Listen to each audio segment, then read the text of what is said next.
Fredpasselli here. So today I want to talk quickly about the difference between tax deductions and tax credits. So a lot of people think they're the same thing, but they are actually a little bit different. So we have tax deductions, which are going to be a reduction in your taxable income.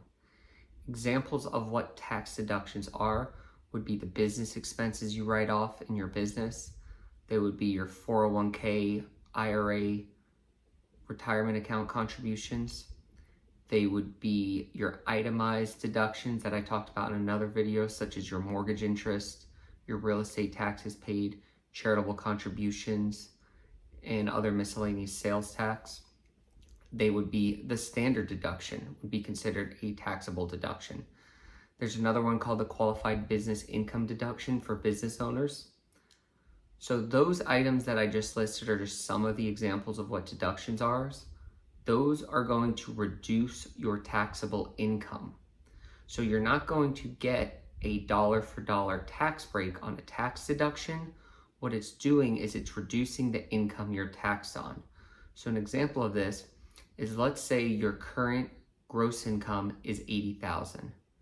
Then you take the standard deduction, which is considered a taxable deduction. Let's go with a $15,000 flat amount.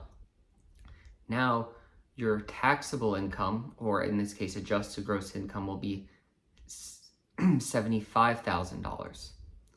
So the tax that you're going to owe the IRS is going to be based off of $75,000 instead of $90,000. So what it's doing is it's reducing the basis that you're taxed on. That is what a taxable deduction is. Now, tax credits are a little bit different. These are actually the better or more advantageous of the two. Examples of this would be the child tax credit, the earned income credit. There's some tuition and college credits that you would get. There's even some retirement credits.